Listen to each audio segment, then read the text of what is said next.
Prince Harry and Meghan Markle may be runaway royals, but according to many observers, they are much more than that. Many people now describe them as grifters, who constantly find ways to benefit from other people's money, influence, property, and connections. Here are 15 times Harry and Meghan were accused of being grifters. Just wait for number 15 because that one is really embarrassing. This became one of the most talked about grifter moments. In May 2023, Harry and Meghan traveled to New York and reportedly wanted to stay at the luxurious The Carlisle Hotel. The problem was the price. Suites reportedly cost around $1,200 to $5,000 per night, and according to reports, Harry and Meghan's team allegedly reached out asking for discounted or complimentary rates. This time, however, the hotel reportedly did not care about royal titles or celebrity status and refused the request immediately. Since they could not secure the luxury discount they wanted, they reportedly ended up staying at a friend's private residence instead. These two are discount royals for the reality TV. Harry and Meghan thought they might be able to get a discount just because the Carlisle Hotel was a favorite of Princess Diana, who frequently stayed there. Many observers found it ironic that the couple constantly promotes financial independence while still allegedly chasing special treatment and luxury freebies. When Harry and Meghan stepped away from royal duties in 2020, their main slogan was that they wanted to become financially independent. Well, to their surprise, that independence arrived very quickly because the royal family reportedly cut off their funding and removed their security protection almost immediately. The speed of the change reportedly shocked them because they were not expecting things to move that fast. Left without many options, they allegedly turned toward celebrity connections for help, and that was when Meghan reportedly remembered Tyler Perry. At that time, Meghan had reportedly never even met Tyler Perry in person, yet she still reached out to him, explaining their situation. Tyler Perry sympathized with them and allowed the couple to stay in his luxurious Beverly Hills mansion, completely rent-free, for about 3 months. Other famous personalities are seen befriending the embattled couple, including entertainment mogul Tyler Perry, who offered up his Beverly Hills mansion to Meghan and Harry without having ever met them in person. Thanks to another amazing friend who we've never met, but who believes in us and wants to help. Many people found it shocking that Harry and Meghan managed to secure a free luxury mansion from someone they barely even knew personally. Using royal struggles to secure free accommodation without a long-standing relationship with the owner became one of the earliest examples people pointed to when accusing them of grifting. Meghan's alleged sticky fingers reportedly struck again during a 2022 photo shoot for Variety magazine.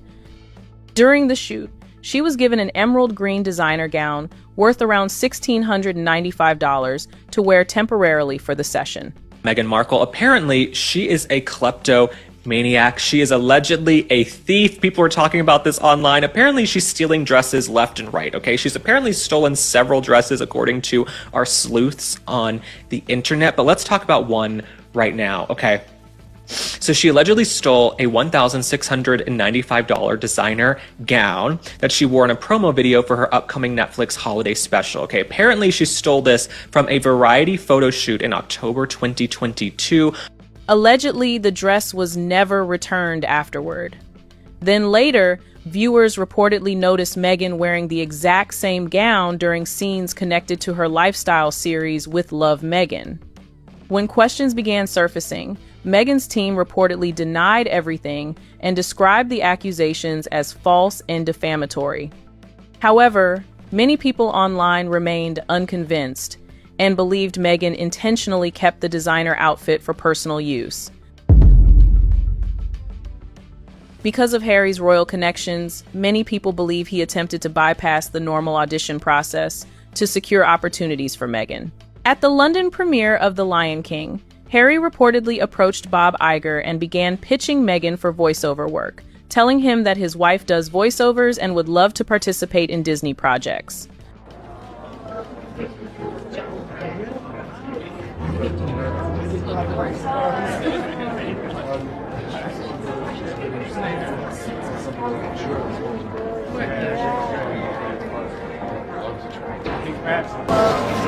Eventually, Meghan narrated the Disney Plus documentary Elephant. Many observers believe this became another example of Harry using royal access and connections to create opportunities that Meghan otherwise may not have received.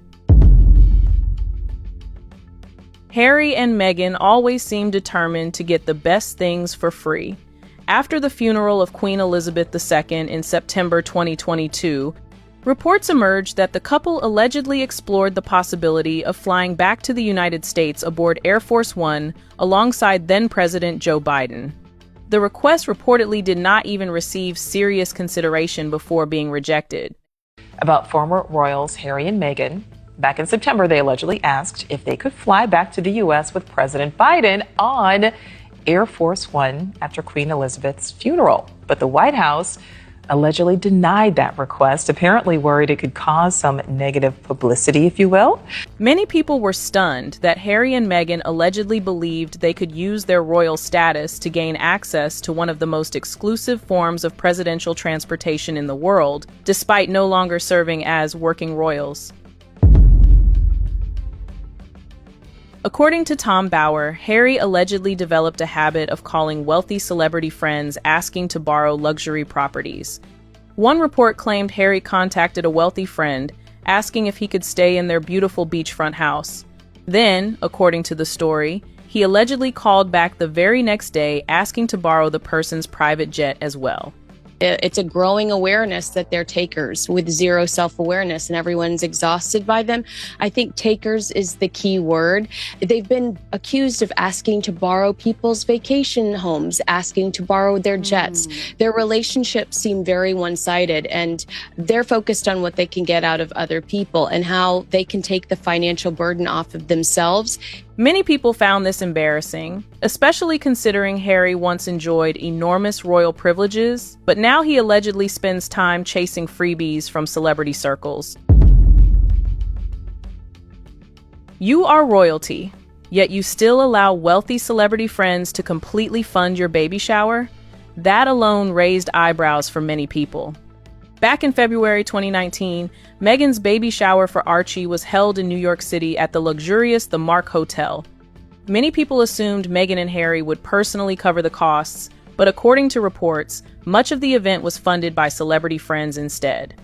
Serena Williams reportedly played a major role in organizing and funding the celebration, while other celebrity friends also contributed heavily toward the expenses.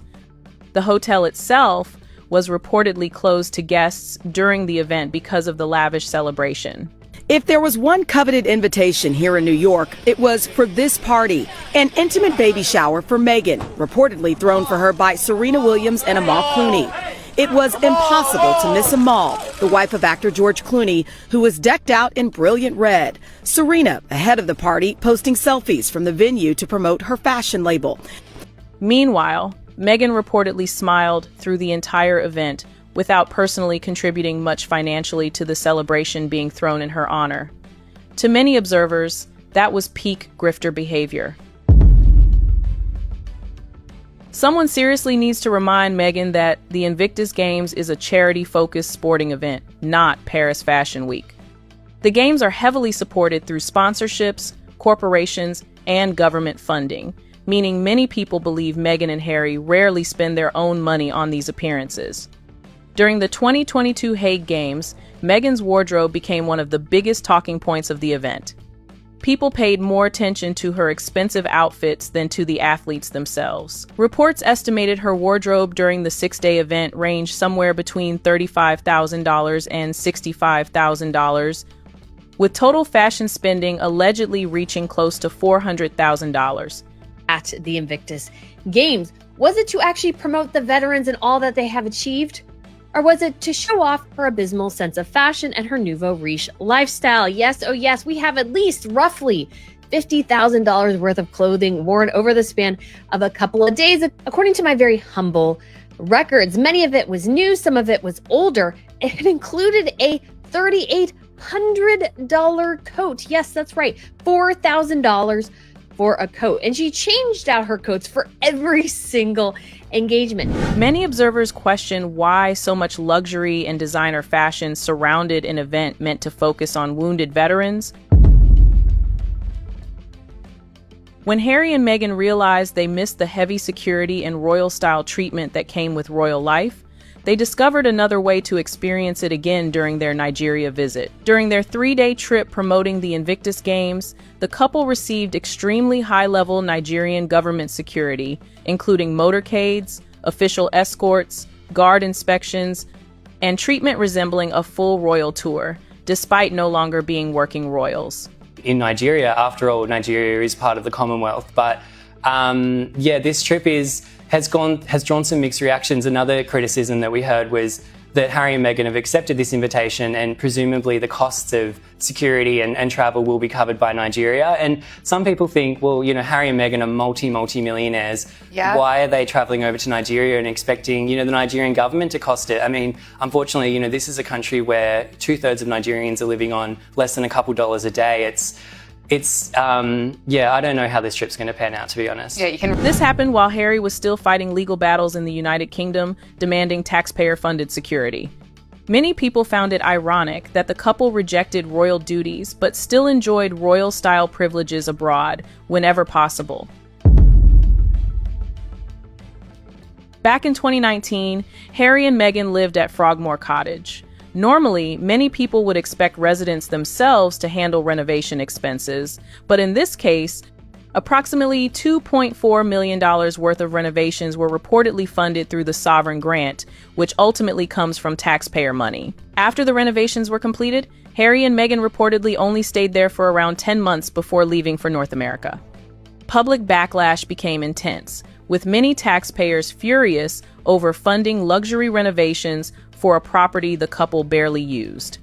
Eventually, Harry had to repay the renovation costs, but many people still viewed the situation as another example of entitlement and grifting. Prince Harry and Meghan Markle may be settling into American life, but they've paid rent on Frogmore Cottage in the UK through March 31st, 2022. That's according to a new annual report on the taxpayer-funded sovereign grant, which finances the royal family's public duties. The report also specifies the amount the couple paid to the royal family for the home in September of 2020, $3.3 million. This lump sum was initially thought to only cover their extensive renovations on the property. How strategic can two people be? After stepping away from royal duties, the one thing Harry and Meghan made sure to keep was their titles. They reportedly used the Sussex name for everything possible, including the Archewell Foundation, Netflix projects, Spotify deals, branding opportunities, and merchandise. And it's also quite disparaging and insulting because they're effectively prostituting their titles and the royal family to make more money. They even reportedly trademarked various Sussex-related names, despite no longer carrying out official royal responsibilities. Many observers accuse them of rejecting royal duty while still cashing in heavily on royal prestige and taxpayer-supported status. Netflix reportedly had huge plans for Harry and Meghan, including scripted productions and major entertainment projects. Reports claim the overall agreement could have been worth between $60 million and $100 million. However, many planned projects reportedly never materialized. Meghan's animated series Pearl was scrapped, while other adaptations remained unfinished or undelivered. Right. I think we can quite confidently say at this point, the deal's over. So that initial 5-year contract, the $100 million legendary partnership, is all but done. That is expiring within the next few months, and it's understood that Netflix will not be renewing that. Many observers believed Harry and Meghan underestimated how much hard work goes into building successful entertainment productions and were shocked by the level of effort required beyond simply attaching their names to projects. This became one of the biggest accusations of hypocrisy against the couple. Harry and Meghan regularly speak about environmental issues and climate responsibility, yet reports claim they used multiple private jets within very short periods. During the summer of 2019, while Harry promoted eco-travel initiatives, the couple reportedly took 4 private jet trips within just 11 days. public backlash was intense, with many people labeling them hypocrites for preaching environmental responsibility while enjoying luxury air travel.